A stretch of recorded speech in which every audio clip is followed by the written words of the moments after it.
Hello everyone, welcome back to my YouTube channel. आशा करता हूँ हम सभी स्वस्थ होंगे। तो लास्ट टाइम हमने कंप्यूटर नेटवर्क का जो बेसिक इंट्रोडक्शन था उसको देख लिया था। इसके अलावा जो हमारे पास डिफरेंट डिफरेंट टाइप ऑफ हमारे पास क्या होते हैं, नेटवर्क्स होते हैं। मतलब जो हमारा लोकल एरिया नेटवर्क होता है, पर्सनल एरिया नेटवर्क होता है, ठीक है। इसके अलावा हमने मेट्रोपॉलिटन एरिया नेटवर्क देख लिया था और हमारे पास लास्ट कौन सा था, वाइड एरिया नेटवर्क है। तो ये हमने टाइप्स ऑफ नेटवर्क देख लिए थे कि एक्चुअल में हम एक जियोग्राफिकल कन्फिग्रेशन के हिसाब से, या फिर हम बोलते हैं कि हम एक पर्टिकुलर रीजन के ही बिहाफ पे जो नेटवर्क इस्टेब्लिश करते हैं उनको फर्दर हम आगे क्लासीफाई करते हैं ना, लैन वैन मैन और पैन में। फिर नेक्स्ट हमारे पास जो इंपॉर्टेंट यहाँ पे टॉपिक आता है इसको बोलते हैं नेटवर्क डिवाइसेस। अब नेटवर्क डिवाइसेस में होता है क्या, बेसिकली हमने एक चीज़ देखा था कि जब हम क्या कर रहे हैं, मल्टीपल डिवाइसेस को आपस में कम्युनिकेट करवा रहे हैं, तो उनके बीच में डाटा को ट्रांसमिट करने का मतलब एक लोकेशन से दूसरी लोकेशन अगर मुझे क्या करना है, कोई भी इंफॉर्मेशन भेजनी है, और इन्फॉर्मेशन वो कैसे जाती है, in the form of packets. ये मैंने आपको बताया था कि जब भी नेटवर्किंग में पूछा जाएगा कि एक डिवाइस से आपकी कोई इन्फॉर्मेशन है किसी दूसरे डिवाइस के ऊपर जा रही है, तो वो किस फॉर्मेट में जाएगी, चंक ऑफ इंफॉर्मेशन में जाएगी। और इसी चंक ऑफ इंफॉर्मेशन को हम क्या बोलते हैं, पैकेट्स बोलते हैं। तो यहाँ पे टोटल मेरे पास कितने पैकेट्स हैं, अगर आप यहाँ पे देख पा रहे हो तो यहाँ पे टोटल कितने मेरे पास हैं, टोटल मेरे पास यहाँ पे 4 पैकेट्स हैं, है ना। तो हर एक जो छोटा आपको एक बॉक्स दिख रहा है इसको हम क्या बोलते हैं, पैकेट बोलते हैं नेटवर्किंग में। तो जब एक लोकेशन से दूसरे लोकेशन पे कोई हम इंफॉर्मेशन या फिर सेट ऑफ डाटा, या फिर इसको हम क्या बोलते हैं, सेट ऑफ पैकेट्स हम सेंड करते हैं, तो इनको हम क्या बोलते हैं, बेसिकली किसकी हेल्प से होता है, ये हमारी किसी ना किसी नेटवर्क डिवाइस की हेल्प से होता है। तो यहाँ पे वो लिखा है to communicate data through different transmission media. Okay, different transmission media कौन कौन से हो सकते हैं, जैसे आपको मैंने एक चीज़ पहले बताई थी कि हम किसका यूज़ करते हैं, या तो हम जो है communication with the help of wire करेंगे या फिर with the help of wireless करेंगे। तो वायर और वायरलेस की हेल्प से हम बेसिकली क्या करते हैं, कम्युनिकेट करते हैं, अपना डाटा को ट्रांसमिट करते हैं। तो उसी को हम क्या बोलते हैं कि उनको हम क्या करते हैं, कन्फिगर करते हैं नेटवर्क्स को किसी फंक्शनैलिटी के बिहाफ पे। इसके बाद हम क्या करते हैं, कोई भी इंफॉर्मेशन है उसको फर्दर आगे शेयर करते हैं। ठीक है, जैसे सपोज कर लेते हैं दो कंप्यूटर्स हैं, इनके बीच में मैंने एक डिवाइस लगा दिया। इससे क्या होगा, सबसे पहला जो है इंफॉर्मेशन इस डिवाइस के पास जाएगी, फिर डिवाइस से होकर वो कहाँ जाएगी, दूसरे कंप्यूटर या फिर दूसरे डिवाइस के ऊपर वो जाएगी। तो जो बीच में है, जो डाटा को ट्रांसमिट करने का काम करते हैं, इन्हीं को हम क्या बोलते हैं, नेटवर्क डिवाइसेस बोलते हैं। तो यहाँ पे जैसे सबसे पहले इंपॉर्टेंट चीज़ें दे रखी हैं कि हम कौन कौन से नेटवर्क डिवाइसेस पढ़ते हैं। हमें चाहिए होता है मॉडेम, कोई भी इंफॉर्मेशन को शेयर करने के लिए। इसके अलावा हब होता है, स्विच होता है, रिपीटर होता है, रूटर होता है, गेटवे होता है। तो इनको हम क्या करेंगे अब, वन बाय वन इनको हम डिस्कस कर लेते हैं। जैसे सबसे पहले दे रखा है मॉडेम। तो मॉडेम में सबसे पहले फुल फॉर्म आपसे पूछी जाती है कि मॉडेम स्टैंड फॉर, इसको हम बोलते हैं मॉड्यूलेटर एंड डीमॉड्यूलेटर। इसका मैं अभी आपको मतलब समझा दूंगा क्या मतलब होता है। एक्चुअली मॉडेम एक हमारा ऐसा डिवाइस होता है जो क्या काम करता है, बेसिकली जो हमारे पास एनालॉग सिग्नल होते हैं इनको क्या करता है, बेसिकली उनको डिजिटल सिग्नल में कन्वर्ट करता है। मतलब जो एनालॉग इन्फॉर्मेशन होती है उसको किस में कन्वर्ट करता है, डिजिटल इन्फॉर्मेशन में कन्वर्ट करता है। जिसको आप ऐसे समझ लो, अगर मैं आपको एग्जांपल बताऊं, यहाँ पे सपोज कर लेते हैं, यहाँ पे अगर आपका एक कंप्यूटर है, आप क्या कर रहे हो, आपको इस कंप्यूटर को क्या करना है, दूसरे कंप्यूटर के ऊपर डाटा भेजना है। तो इस जब भी डाटा भेजते हो तो आप एक क्या करते हो, डिवाइस यूज करते हो। इस डिवाइस का नाम क्या होता है, मॉडेम। ओके, तो एक सेंडर साइड का मॉडेम आता है, तो यहाँ पे मैं एस कर देता हूँ, और एक रिसीवर साइड का मॉडेम आता है। ठीक है, ये इसका क्या आ गया, मॉडेम आ गया। अब होता क्या है, जब भी कोई इन्फॉर्मेशन, हमें पता है हमारा कंप्यूटर है, आपने एक पॉइंट अपने माइंड में रखना है, जो भी हमारे कंप्यूटर्स होते हैं वो हमेशा कौन सी इन्फॉर्मेशन समझते हैं, वो डिजिटल इन्फॉर्मेशन ही समझते हैं।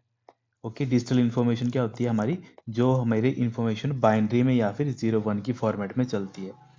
तो सबसे पहले जब भी कोई कंप्यूटर है वो क्या करता है, बेसिकली इन्फॉर्मेशन भेजता है डिजिटल फॉर्मेट में। किसके पास भेजता है, मतलब 0 1 की फॉर्मेट में किसके पास भेजता है, आपके मॉडेम के पास भेजता है। फिर मॉडेम क्या करता है, जो भी इंफॉर्मेशन आती है इसको वो क्या करता है, फर्दर इसको एनालॉग सिग्नल की फॉर्मेट में कन्वर्ट करके कहाँ भेजता है, मतलब इन द फॉर्म ऑफ, वो क्या करता है उसको, यहाँ पे आपके पास कौन सा सिग्नल था, ये डिजिटल सिग्नल था, और यहाँ पे इसने इसको कन्वर्ट कर दिया किसमें, आपके जो एनालॉग सिग्नल है। ठीक है, एनालॉग सिग्नल में इसको कन्वर्ट कर दिया। और जैसे एनालॉग सिग्नल पहुंच गया दूसरे मॉडेम के पास, तो इसने क्या किया, इसी एनालॉग सिग्नल को किस में कन्वर्ट कर दिया, फिर लास्ट में फिर से इसने इसको डिजिटल में कन्वर्ट कर दिया। ठीक है, अब आप एक चीज समझ पा रहे हो कि मॉडेम क्या काम करता है। सबसे पहले अगर सेंडर साइड से है तो वो डिजिटल सिग्नल को क्या करता है, एनालॉग सिग्नल में कन्वर्ट करके जो रिसीवर है उसके पास भेजता है। और अगर वही मॉडेम रिसीवर के साइड पे लगा है तो वो क्या करता है, जो भी एनालॉग सिग्नल उसके पास आ रहा है उसको समझ के, अंडरस्टैंड करके उसको उसके इक्विवेलेंट डिजिटल सिग्नल में कन्वर्ट करता है। तो सपोज कर लेते हैं जैसे यहाँ पे, हाँ जैसे यहाँ पे एग्जांपल दे रखा है इस चीज़ का। यहाँ पे देखो क्या है, हमारा कंप्यूटर क्या समझता है, डिजिटल सिग्नल समझता है। ठीक है, यहाँ पे अगर आप देख पा रहे हो तो यहाँ पे देखो क्या है कि जो हमारा कंप्यूटर है वो डिजिटल सिग्नल समझता है, मतलब 0101 समझता है। तो जब वो डाटा सेंड कर रहा है, मतलब इसको हम क्या बोलते हैं, मॉड्यूलेशन। जब वो डाटा कंप्यूटर क्या कर रहा है, सेंड कर रहा है अपने एक डिवाइस के ऊपर जिसका नाम है मॉडेम। ठीक है, तो मॉडेम ने सबसे पहले क्या किया, मॉड्यूलेशन। अब मॉड्यूलेशन का मतलब क्या हुआ कि किसी भी डिजिटल डाटा को आप क्या कर रहे हो, अगर आपसे एग्जाम में पूछ लिया जाए कि मॉडेम का मतलब, मॉडेम में एक स्टेप आता है मॉड्यूलेशन। तो मॉड्यूलेशन का मतलब क्या है, आप क्या कर रहे हो, किसी भी डिजिटल सिग्नल को एनालॉग सिग्नल में कन्वर्ट कर रहे हो। ओके, तो ये स्टेप क्या होता है, आपके पास मॉड्यूलेशन का स्टेप होता है। इसमें क्या होता है कि जो भी आपका ओरिजिनल सिग्नल होता है, जैसे सपोज कर लेते हैं मैंने क्या लिखा है, अपने कंप्यूटर से हाई लिखा है। ओके, तो हाई मैंने तो लिखा है, पर जो हाई लिखने के बाद यहाँ पे जो एक टेलीफोन लाइन जा रही है, तो इस टेलीफोन लाइन के ऊपर क्या होता है, एक अपना एक इसका एक अलग से सिग्नल होता है जिसको हम बोलते हैं carrier signal. Okay, carrier signal बोलते हैं। आप कैरियर सिग्नल आप ऐसे समझ लो जैसे आप ऑनलाइन कोई चीज़ ऑर्डर करते हो, तो वो किसी ना किसी शॉप से निकलता है वो सामान, है ना, उसको कौन लेकर आता है, वो कोई ना कोई कुरियर कंपनी उसको लेकर आती है और लास्ट में वो आपके पास दे देती है। तो जो जो कुरियर कंपनी होती है वही क्या होती है, एक तरीके से कैरियर सिग्नल का काम करती है ना। अगर यही चीज़ मैं बोलूँ कि मैंने यहाँ पे हाई लिखा और हाई दे दिया मैंने कुरियर वाले पर्सन को कि ये जाके कोई भी XYZ मेरा दोस्त है, आप उसके पास ये मैसेज पहुंचा दो। ठीक है, तो हाई किसके पास दिया मैंने, कुरियर के ऊपर भेज दिया, और कुरियर से वो क्या हुआ, लास्ट में XYZ मेरा कोई दोस्त था उसके पास वो जाके पहुंच गया। तो वैसे ही जो मेरा ओरिजिनल मैसेज था इसको हम क्या बोलते हैं, ये हाई मेरा क्या आ गया, मेरा ओरिजिनल मैसेज।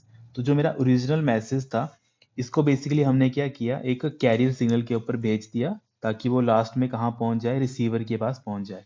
ओके, जैसे यहाँ पे इस पिक्चर में रिसीवर मेरा क्या है, मेरा रिसीवर यहाँ पे ये वाला जो सेकंड नंबर का डिवाइस है। ठीक है, ये मेरा फर्स्ट डिवाइस है और ये मेरा सेकंड डिवाइस है, तो यहाँ पे सेकंड डिवाइस के ऊपर वो इन्फॉर्मेशन पहुंच जाएगी। ये तो यहाँ पे आपने फर्स्ट स्टेप समझ लिया क्या क्या वर्क कर रहा है और कैसे वो वर्क करता है।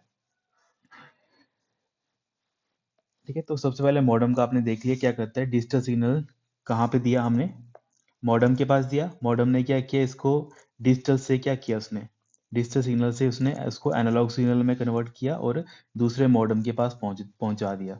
ठीक है, तो जैसे दूसरे मॉडेम के पास पहुंच गया, इसने क्या किया, जो भी मॉड्यूलेशन डाटा, मतलब जो भी एक तरीके से मॉड्यूलेशन का जो डाटा होगा उसको उसने फिर से कन्वर्ट कर दिया, किसमें, डिजिटल फॉर्मेट में कन्वर्ट कर दिया ताकि दूसरा कंप्यूटर है वो उसको समझ पाए। ये मतलब होता क्या है, सिंपली जो आपका 0101 की इंफॉर्मेशन है इसको हमने क्या कर दिया, इसको हमने वेव की फॉर्म में कन्वर्ट कर दिया, और लास्ट में क्या हुआ, यही वेव की फॉर्मेट क्या हुआ, फिर से ये 0101 की फॉर्मेट में कंप्यूटर जो दूसरा है उसके पास वो पहुंच गया। तो जो यहाँ पे आप फर्स्ट और लास्ट में अगर आप देख रहे हो तो ये कौन से सिग्नल हैं, ये हमारे डिजिटल सिग्नल्स होते हैं। और जो आप रियल टाइम बोलते हैं, प्रैक्टिकल जो इसको बोलते हैं, इसको हम क्या बोलते हैं, एनालॉग सिग्नल बोलते हैं। ये तो ऐसे करके वो हमारा काम करता है। तो अगर आपसे मैं एक चीज पूछूं कि जब आप कोई डाटा भेज रहे हो तो डाटा भेजने के टाइम कौन सा स्टेप चलता है आपका, मॉड्यूलेशन का स्टेप चलता है। ओके, मॉड्यूलेशन, अगर वही चीज मैं पूछ लूँ कि जब आपके पास कोई डाटा रिसीव हो रहा है तो आपके पास किस टाइप का डाटा रिसीव हो रहा है, मॉड्यूलेटेड डाटा रिसीव हो रहा है। और अगर आपको उसको समझना है तो आप कौन सा स्टेप यूज करते हो, आप डीमॉड्यूलेशन का स्टेप यूज करते हो। मतलब कुछ नहीं है, एनालॉग को आप डिजिटल फॉर्मेट में कन्वर्ट करते हो तो उसको हम बोलते हैं डीमॉड्यूलेशन। और अगर यही चीज क्या करते हो, डिजिटल को अगर आप एनालॉग सिग्नल में कन्वर्ट करते हो तो इसको बोलते हैं मॉड्यूलेशन। तो ये चीज एग्जाम में पूछी जाती है कि मॉड्यूलेशन क्या होती है, डीमॉड्यूलेशन क्या होती है ना। इसके अलावा जो आपके पास मॉड्यूलेटेड सिग्नल होता है वो किस प्रोसेस के अंदर आता है, तो जब एक सेंडर क्या करता है, एक डाटा को सेंड करता है, किसके ऊपर भेजता है, किसी ना किसी कैरियर सिग्नल के ऊपर। तो यहाँ पे इस इमेज के अकॉर्डिंग कैरियर सिग्नल हमारा कौन सा है, एक हमारी टेलीफोन लाइन। ठीक है, तो ऐसे करके जो एग्जाम में क्वेश्चन पूछे जाते हैं। तो यहाँ पे जो थ्योरी है उसको हम देख लेते हैं, और क्या दे रखा है थ्योरी में यहाँ पे, जैसे ये लिखा है, we know the computer store and process data in term of 0 and 1। वही चीज़ मैंने आपको बताई कि बाइनरी में हमारा कंप्यूटर्स होते हैं वो इन्फॉर्मेशन के साथ डील करते हैं। पर अगर हमें उसको डाटा को ट्रांसफर करना है किसी एक सेंडर से किसी दूसरे रिसीवर के पास, मतलब एक लोकेशन से हमें दूसरे लोकेशन अगर डाटा भेजना है, ओके, जब भी हम बेसिकली हम इंटरनेट ब्राउज करते हैं, उस टाइम पे होता क्या है, उस टाइम पे जो हमारा डिजिटल डाटा होता है वो हमारा कन्वर्ट होता है एनालॉग सिग्नल में। ठीक है, जैसे फॉर एग्जांपल ले लेते हैं, आप अपने कंप्यूटर या फिर मोबाइल के ऊपर ब्राउजर ओपन कर रहे हो, कुछ भी आप सर्च कर रहे हो, तो वो क्या होता है, सर्चिंग पहले क्या होती है आपके फ़ोन में, तो वो 01 की फॉर्मेट में चल रही होती है, बाइनरी फॉर्मेट में। पर जब वो टावर के पास जाता है तो टावर के पास वो किस फॉर्मेट में जाता है, एनालॉग फॉर्मेट में जाता है। मतलब आपने क्या किया यहाँ पे, डिजिटल सिग्नल को कन्वर्ट कर दिया किसमें, एनालॉग सिग्नल में कन्वर्ट कर दिया। तो ये चीज़ें हैं जो आपको डे टू डे लाइफ में भी प्रैक्टिकली इम्प्लीमेंट होती हैं। तो ये सारी बेसिक है, आपको इन चीज़ को अंडरस्टैंड करना है। रियल लाइफ एग्जांपल लेके आप समझ पाओगे तो आपको ये चीज़ें जो है लॉन्ग टर्म तक याद रहेंगी। ठीक है, उसके बाद वही चीज़ है कि हम किसी ना किसी एक मीडियम का यूज़ करते हैं। अब यहाँ पे देखो, अगर हमने दोनों के बीच में वायर लगाई है, जैसे यहाँ पे एग्जांपल में क्या ले रखा था कि टेलीफोन लाइन, तो ये एक हमारे पास वायर्ड मीडिया था। और वही चीज़ अगर मैं आपको एक इन कंटेक्स्ट ऑफ मोबाइल और टावर बताऊं, तो मोबाइल और टावर के बीच में क्या है, मीडियम क्या है उसका, एयर है, हवा है, जिसके थ्रू क्या जाता है, कोई ना कोई सिग्नल पास होता है। तो वो सिग्नल जाता है इसके पास, जिसको हम क्या बोलते हैं, रेडियो वेव्स बोलते हैं। तो रेडियो वेव्स जाता है किसके पास, टावर के पास, फिर टावर उसको फर्दर दूसरे टावर के पास भेजकर, जो आपके पास आपका जो नियरेस्ट जो टावर होगा, जो आपको आपके मोबाइल के ऊपर फिर क्या करेगा, जो इन्फॉर्मेशन होगी उसको भेज देगा। ठीक है, ऐसे करके जो हमारा मॉडेम है वर्क करता है। तो वही चीज़ लिखी है यहाँ पे भी, carriers the signal to the receiver, there are modems connected to both the source and the destination node. ठीक है, अब यहाँ पे वही चीज़ आगे इंपॉर्टेंट कि जो सेंडर होता है, चाहे वो रिसीवर है चाहे वो सेंडर है, उनके दोनों साइड पे क्या लगा होता है, मॉडेम लगा होता है। और यहाँ पे एक इंपॉर्टेंट टर्म दे रखी है, नोड्स। अब ये नोड होते क्या हैं, एग्जाम में एक बार पूछा गया था कि जो भी डिवाइसेस हैं जो इंटरनेट के साथ कनेक्टेड है, आपको एक चीज़ याद रखनी है कि कोई भी ऐसा डिवाइस है, XYZ डिवाइस है, ठीक है, डिवाइस कनेक्टेड, डिवाइस जो भी आपके पास क्या है, कनेक्टेड थ्रू इंटरनेट,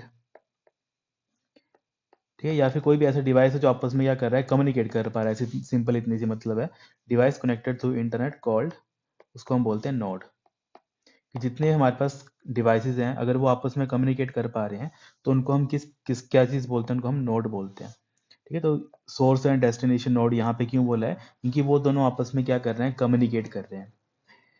ठीक है, तो यहाँ पे वही चीज़ जो इंपॉर्टेंट है कि जो सेंडर होता है वो क्या काम करता है, मॉड्यूलेटर का काम करता है, जो क्या करता है, कन्वर्ट करता है डिजिटल डाटा को एनालॉग सिग्नल में, जो मैंने अभी आपको समझा दिया।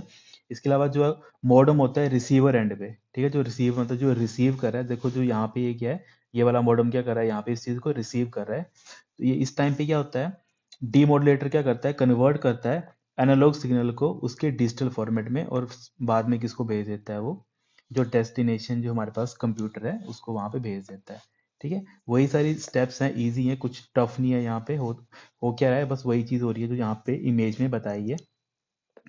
जो डिजिटल सिग्नल है इसको किस में कन्वर्ट किया, एनालॉग में।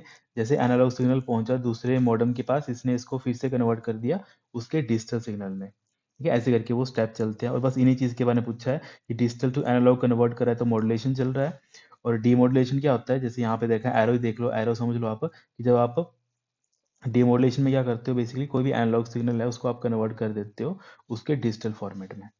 तो ये ऐसे करके जो हमारे पास मॉडेम है वो वर्क करता है। ठीक है, तो मॉडेम बस इतना ही है और इम्पोर्टेंट है ये सारा।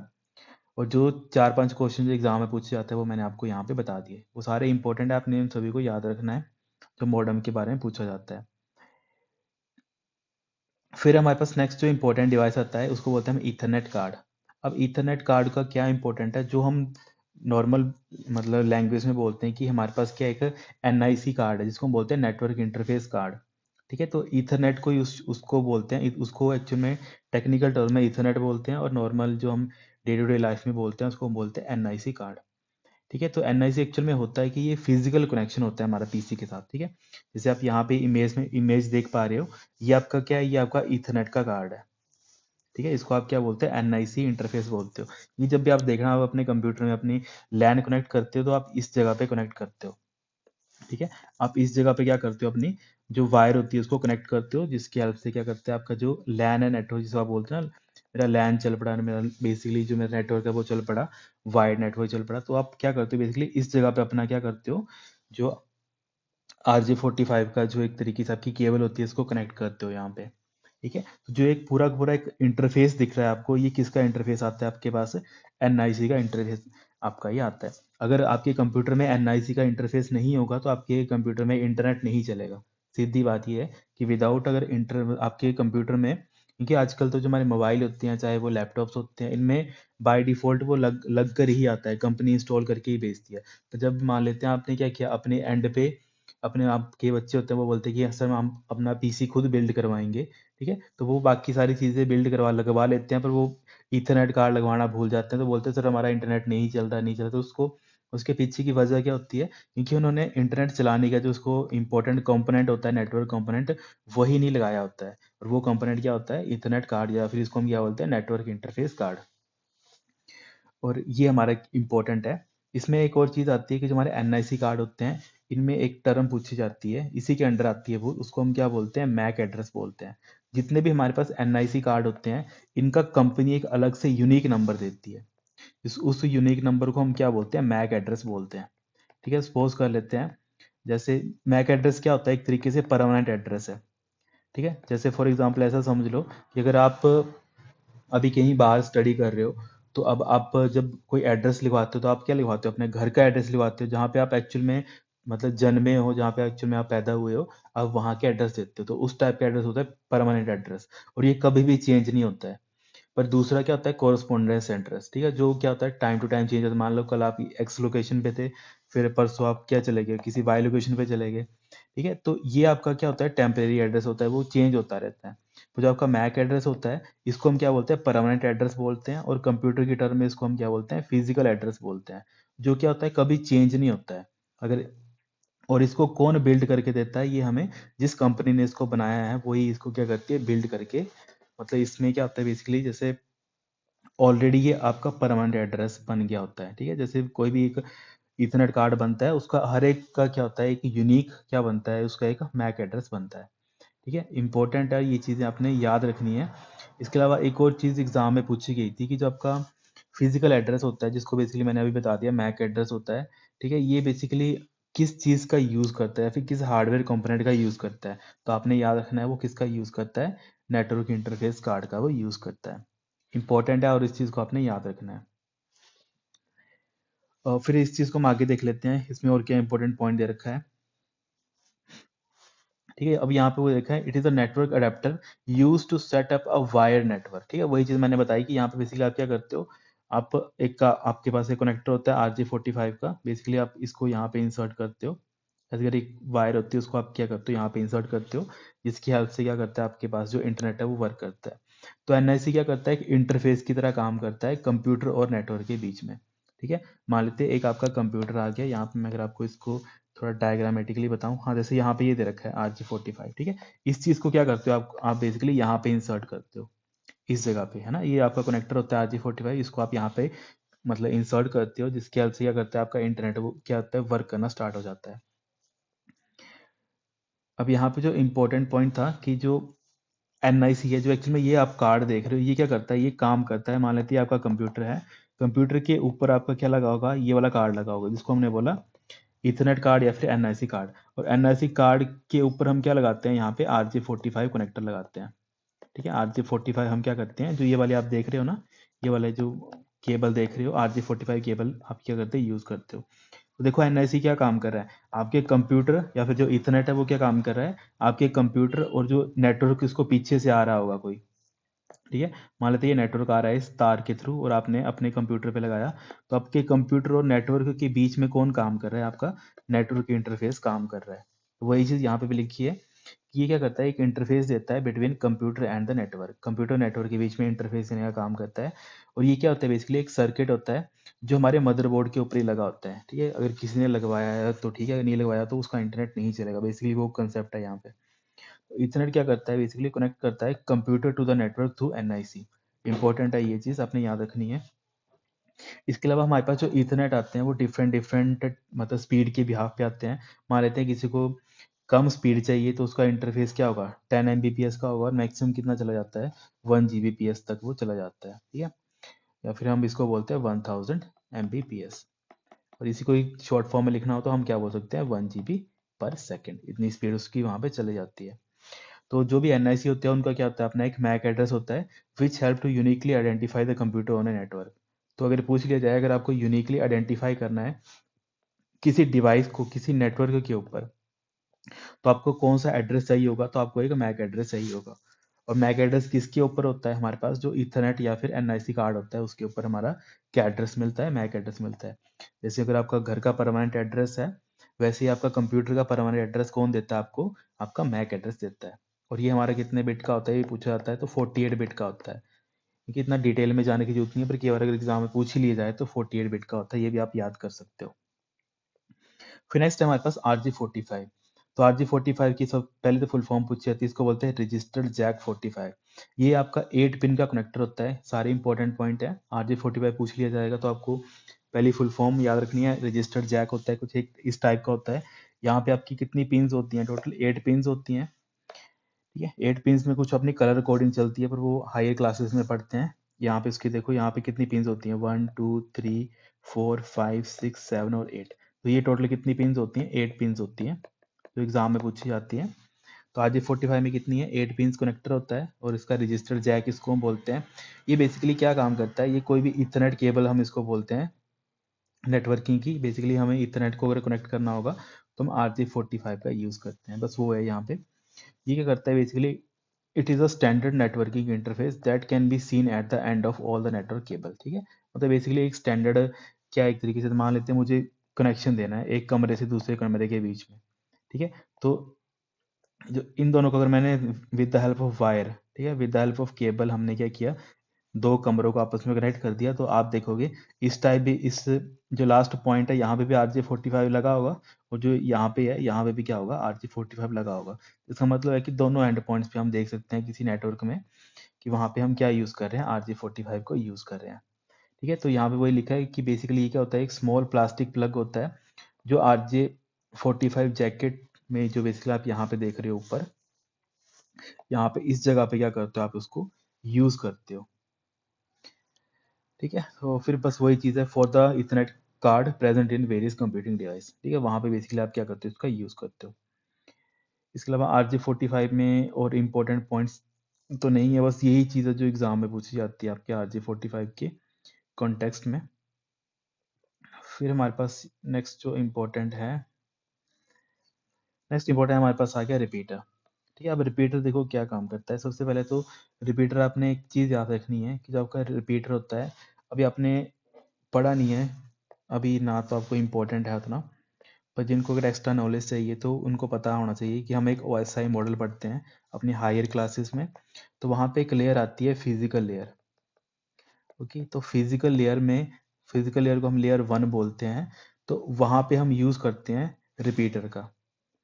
ठीक है, तो कई बार अगर इन जनरल पूछ ही लिया जाए तो आपको याद रखना है कि हमारा OSI एक मॉडल होता है, इसको हम बोलते हैं open system interconnection.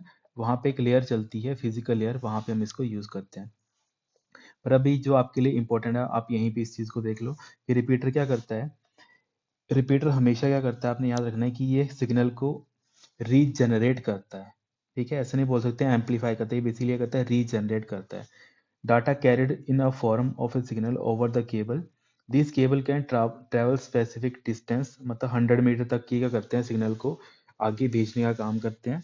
Signal loss their strength beyond this limit and become weak, in such condition original signal need to be regenerated. ठीक है, अब एक्चुअल में होता है कि अगर इसको मैं अगर आपको वैसे समझाऊं कि ये चीज़ें सारी ग्राफिकल फॉर्मेट में इजी समझ आ जाती हैं। तो जैसे यहाँ पर अगर आपको इस चीज़ को समझाऊं थोड़ा, जैसे होता क्या है, सपोज कर लेते हैं एक पर्सन है राम, ठीक है, एक पर्सन है श्याम। सपोज कर लेते हैं, होता क्या है, राम ने क्या किया कि मैसेज भेजा अपने दोस्त को, उसने बोला हाय। ठीक है, मान लेते हैं इसने क्या किया, हाय मैसेज भेजा। तो इसने हाय मैसेज भेजा, पर जो राम है और श्याम है, इन दोनों के घर का डिस्टेंस मान लेते हैं कितना है, 5 किलोमीटर है।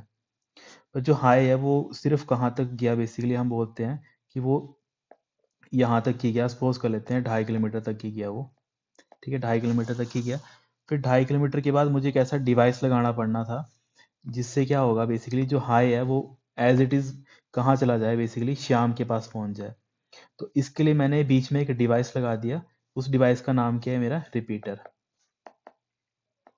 अब रिपीटर ने क्या क्या किया, बेसिकली जब हाई रिपीटर के पास पहुंचा रिपीटर ने क्या किया, इसको फिर से जनरेट किया, इसको समझा, इसको फिर से मान लेते हैं इसको यहाँ से यहाँ तक पहुँचने के लिए, ऐसे समझ लेते हैं, यहाँ से यहाँ तक पहुँचने के लिए इसको मान लेते हैं 2 लीटर पेट्रोल की जरूरत लगी, ऐसे सपोज कर लेते हैं, रियल टाइम में आप समझ पाओगे। और उसको आगे जाने के लिए भी रीफिल होने की या फिर उसको रीजनरेट होने के लिए भी कितनी एनर्जी चाहिए, 2 लीटर एनर्जी चाहिए। तो 2 लीटर वो एनर्जी इसको कौन रीजनरेट करके देगा, वो आपका रिपीटर रीजनरेट करके देगा। जैसे इसके पास वो मैसेज पहुंचा हाय, उसने देख लिया कि ये आगे नहीं पहुंच सकता है इतना आगे, तो उसने क्या किया, इसको रीजनरेट कर दिया और 2 लीटर इसमें बेसिकली एनर्जी फिर से फिल कर दी, या फिर इसको क्या किया, रीजनरेट किया, मतलब दोबारा से उसको क्या किया, हाई को अपने एंड पे रीजनरेट किया और उसको आगे भेज दिया। ठीक है, इससे क्या हुआ कि जो मैसेज आधे रास्ते में ही नहीं, मतलब उसकी शाम तक नहीं पहुंचता, आधे रास्ते में वो ब्रेक डाउन हो जाता, उसी को क्या किया बेसिकली रिपीटर ने रीजनरेट करके शाम तक पहुंचा दिया। ठीक है, तो ये ऐसे करके आप समझ सकते हो कि रिपीटर ने ऐसे करके वो काम किया। अब जो प्रैक्टिकल लाइफ है या फिर जो इन रियल रिपीटर की रेंज कितनी थी, क्योंकि यहाँ पे तो मैंने इसको कितना बता दिया कि वो 2.5 किलोमीटर तक आगे उसने रिपीट करके पहुंचा दिया, पर इन रियल प्रैक्टिकल लाइफ वो 2.5 किलोमीटर तक नहीं जाता है, वो कितना जाता है, सिर्फ सिर्फ 100 मीटर तक। कि वो बेसिकली क्या करता है, एक रिपीटर से दूसरे रिपीटर तक का डिस्टेंस कितना होता है, 100 मीटर होता है, मतलब वो 100 मीटर तक ही वो क्या कर सकता है मैक्सिमम अपनी, जो भी उसने हाई, उसके पास कोई भी इंफॉर्मेशन आई होगी, उसको इसने दोबारा से रिजनरेट किया और फिर से उसको आगे भेज दिया, तो मैक्सिमम वो 100 मीटर डिस्टेंस ही कवर कर सकता है। ठीक है, बस यही चीज़ आपने इंपॉर्टेंट याद रखनी है। मैं बार बार रीजनरेट इसीलिए बोल रहा हूँ क्योंकि एग्जाम में पूछा गया था कि जो आपका रिपीटर होता है वो ट्रांसमिट करता है इन्फॉर्मेशन को कि रीजनरेट करता है। तो मैक्सिमम जो स्टूडेंट है वो क्या कर देते हैं, क्योंकि वो समझते हैं कि रिपीटर क्या काम करेगा, रिपीट ही करेगा, तो बेसिकली ट्रांसमिट कर देगा उसको, पर वो ट्रांसमिट करने का काम नहीं करता है। वो बेसिकली जो भी ओरिजिनल मैसेज उसके पास आया होता है, उसको एक तरीके से ओरिजिनली मैसेज को फिर से अपने एंड पे जनरेट करता है, हाई को फिर से जनरेट करता है, ताकि वो आगे उसको एज इट इज ही भेज पाए, ओरिजिनल सिग्नल को भेज पाए। अब यहाँ पे जो नेक्स्ट इंपॉर्टेंट पॉइंट है, जो रिपीटर होता है वो एनालॉग डिवाइस होता है, क्योंकि एनालॉग आप समझ रहे हो, मैंने आपको बता ही दिया, इन द फॉर्म ऑफ हम क्या करते हैं, वेव की फॉर्म में इंफॉर्मेशन भेजते हैं। जैसे आप अभी बात भी कर रहे हो, कुछ कर रहे हो, है ना, तो वो जब आप एक पर्सन से दूसरे पर्सन से जब आप बात करते हो, तो उस टाइम पे भी जो कम्युनिकेशन हो रही होती है वो एनालॉग की फॉर्मेट में हो रही होती है। तो जो एनालॉग रिपीटर क्या होता है, एनालॉग डिवाइस होता है जो क्या करता है, signal on a cable to which it is connected. ठीक है, जो अपने इसके साथ केबल्स होती हैं, उनके साथ जो कनेक्टेड होती हैं, उनके ऊपर ये काम करता है। ये करता है कि जो भी कमजोर सिग्नल होता है किसी केबल के ऊपर, उसको रीजनरेट करता है और उसको बेसिकली केबल के ऊपर फिर से ट्रांसमिट करता है, फिर से उसको आगे भेज देता है। ठीक है, वो देख लेता है कि कौन सा सिग्नल वीक है, उस सिग्नल को दोबारा से जनरेट करता है और उसको आगे भेज देता है, ताकि जो ओरिजिनल मैसेज हाई है वो हाई का हाई ही पहुंचे रिसीवर के पास। ठीक है, तो यहाँ पे इंपॉर्टेंट चीज़ है। फिर यहाँ पे जैसे एक पॉइंट दे रखा है इंटरनेट सर्विस प्रोवाइडर। ठीक है, अब इंटरनेट सर्विस प्रोवाइडर कौन होता है, ये ऐसी ऑर्गेनाइजेशन होती है, वो बेसिकली आपको क्या करती है, सर्विसेज प्रोवाइड करती है जिसकी हेल्प से आप इंटरनेट यूज़ करते हो। जैसे मैक्सिमम पर्सन क्या यूज़ करते हैं, जियो की सिम करते हैं, कोई एयरटेल की सिम यूज़ करते हैं। तो जियो, एयरटेल, बीएसएनएल हो गया, ये सारे क्या हैं आपके पास, ये आपके लिए आपके इंटरनेट सर्विस प्रोवाइडर है, जो आपको क्या करते हैं बेसिकली फैसिलिटीज़ प्रोवाइड करते हैं, जिसकी हेल्प से आप क्या करते हो, जो भी इंफॉर्मेशन या फिर कोई भी डाटा है उसको आप with the help of internet क्या करते हो, यूज़ कर सकते हो, या फिर इंटरनेट को आप यूज़ कर सकते हो, बेसिकली वो बात है। फिर हमारे पास नेक्स्ट जो इंपॉर्टेंट डिवाइस आता है, हब। ठीक है, अब हब को हम क्या बोलते हैं, इथरनेट हब भी बोलते हैं और हब भी बोलते हैं। अब हब एक्चुअल में क्या है, एक नेटवर्क का आपका डिवाइस है जो क्या करता है, कनेक्ट करता है different devices through the wire. यहाँ पे ये क्या करता है, डिफरेंट जो डिवाइसेस होते हैं विद द हेल्प ऑफ क्या करता है, वायर क्या करता है, उनको आपस में कनेक्ट करता है। अब यहाँ पे जो इंपॉर्टेंट है, data arriving on any lines is send out to all the other. ठीक है, the hub limited, the limitation of hub is that the data from two devices come at the same time, they will collide। अब इस चीज़ को, क्योंकि यहाँ पे easily इस चीज़ को समझाने के लिए आप ऐसे समझो, इसमें यहाँ पे आपको बता देता हूँ। मान लेते हैं ये आ गया आपके पास डिवाइस, इसका नाम क्या है, हब। अब इसके साथ क्या है, फॉर एग्जांपल मान लेते हैं 4 कंप्यूटर अटैच है। ये मेरा कंप्यूटर नंबर 1 आ गया, ये मेरा कंप्यूटर नंबर 2 आ गया, ये कंप्यूटर 3 आ गया, अब कंप्यूटर नंबर मेरा 4 आ गया। अब देखो हब हमने कहाँ पे यूज़ किया, जहाँ पे मुझे नेक्स्ट नेटवर्क को एक्सपेंड करना था, क्योंकि यहाँ पे देखो ये मेरे पास मान लेते हैं 4 पोर्ट हब था। ठीक है, इसके पास कितने थे, 4 पोर्ट थे। एक पोर्ट ये आ गया, दूसरा पोर्ट ये आ गया, तीसरा पोर्ट ये आ गया, चौथा पोर्ट ये आ गया। अब इससे 4 पोर्ट से मैंने क्या कर दिया, चार कंप्यूटर है वो आपस में अटैच करवा दिए। तो कंप्यूटर 1, कंप्यूटर 2, कंप्यूटर 3 और कंप्यूटर मेरा 4। अब हब की क्या खासियत है, क्या इसका है? एक तो सबसे पहले हब ने क्या किया, 4 डिवाइसेस को कनेक्ट कर दिया। वो डिपेंड करता है आप कितने पोर्ट का हब यूज़ करें। तो मैं इस यहाँ पे एग्जांपल के लिए 4 का ले लिया। अब देखो हब क्या, एक ऐसा डिवाइस होता है नेटवर्क का जो क्या करता है, जो भी इसके पास इंफॉर्मेशन आती है उसको क्या करता है, सभी जो भी उसके साथ डिवाइसेस कनेक्ट है उनको भेज देता है। सपोज कर लेते हैं, एग्जांपल ले लेते हैं यहाँ, जैसे यहाँ पे कि जो हमारा डिवाइस 1 था इसने क्या किया, इसने मैसेज भेजा हाय, और इसने ये मैसेज भेजना था जो डिवाइस नंबर 4 है, मतलब कंप्यूटर 4 को इसने भेजना था। जैसे इसने इसको मैसेज को भेजा हब के पास, ठीक है, हब ने कुछ नहीं देखा कि इसको मैसेज 4 को भेजना था, 3 को भेजना था या 2 को भेजना था। इसने क्या किया, ये मैसेज जैसे इसके पास आया, इसने क्या कर दिया, ये मैसेज 2 को भी भेज दिया, ये मैसेज 3 को भी भेज दिया, ये मैसेज इसने 4 को भी भेज दिया। ठीक है, अब जो कंप्यूटर्स होंगे वो इसको देख लेंगे कि ये किसका मैसेज है, ये हाई कोमा 4 का, मतलब 4 का मैसेज है, ये मेरे काम का नहीं है। 3 वाला भी देख लेगा, हाई कोमा 4 लिखा होगा कि ये चौथे डिवाइस को जाना था, तो ये मेरे काम का नहीं है। फिर लास्ट में जाके हाई कोमा 4, तो ये देख लेगा 6 इसका मैसेज है, तो इसके पास वो होगा मैसेज यहाँ पे रिसीव हो जाएगा। ठीक है, इससे इस चीज़ से आप क्या समझ रहे हो कि हब एक ऐसा डिवाइस है, वो ऐसा काम कर रहा है कि जो भी उसके पास इंफॉर्मेशन आ रही है वो क्या कर रहा है, उसको क्या कर रहा है, डिस्ट्रीब्यूट कर दे रहा है। ठीक है, मतलब एक तरीके से ब्रॉडकास्ट कर दे रहा है सभी को।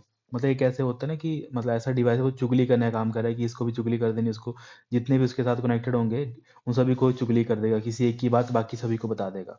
तो वैसा काम करता है हमारा हब। तो इसी कोई टेक्निकल टर्म में क्या बोलते हैं कि ऐसा डिवाइस जो क्या करता है, ब्रॉडकास्ट करता है। क्योंकि जो भी एक इन्फॉर्मेशन तो एक डिवाइस से आई थी और उसको एक ही डिवाइस के पास भेजनी थी, पर उसने क्या किया, उसको 2 को भी भेज दिया और उसको 3 को भी भेज दिया। तभी हम हब को क्या बोलते हैं, ये हमारा डंप डिवाइस है, मतलब मूर्ख है वो, एक इन्फॉर्मेशन को सभी को भेज दे रहा है। जिसको भेजना था चलो उसको तो भेज ही रहा है, पर बाकी जो जिसको नहीं भेजना है उनको भी भेज दे रहा है। तो डंप डिवाइस भी कौन सा आता है, हमारा हब आता है। ठीक है, तो ये भी इंपॉर्टेंट है, इसको भी आपने याद रखना है, क्योंकि एग्जाम में ये चीज़ें पूछी जाती हैं कि कौन सा हमारा जो हब है वो किस तरीके से वर्क करता है, क्या इसकी स्पेसिफिकेशन है ना। हब हम एक्चुअल में ब्रॉडकास्टिंग डिवाइस है, जो एक तरीके से डंप बिहेव करता है, वो कौन सा डिवाइस होता है।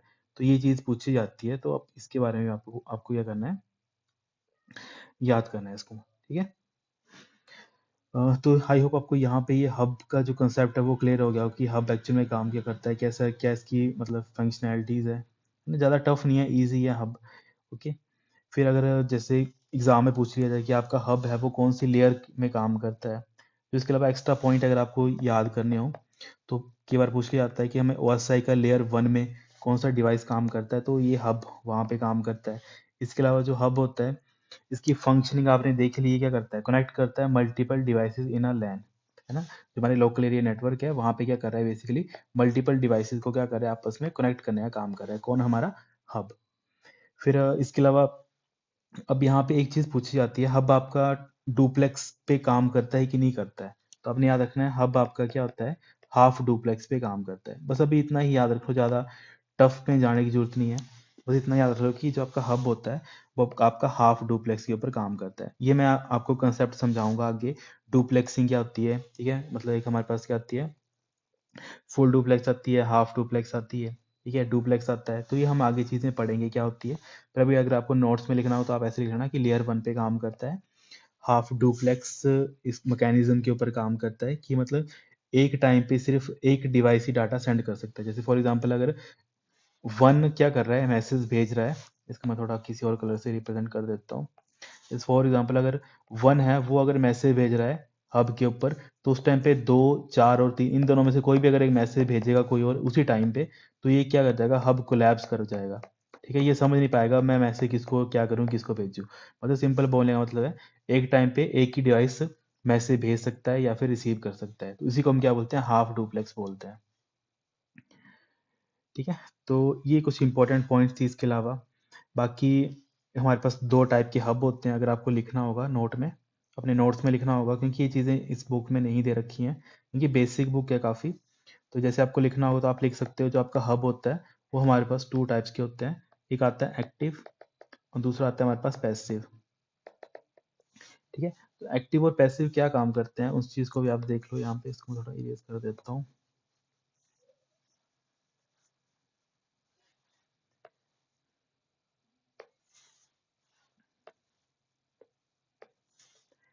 ठीक है। जो आपका एक्टिव हब होता है बेसिकली ये क्या काम करता है, ये रिपीटर की तरह काम करता है।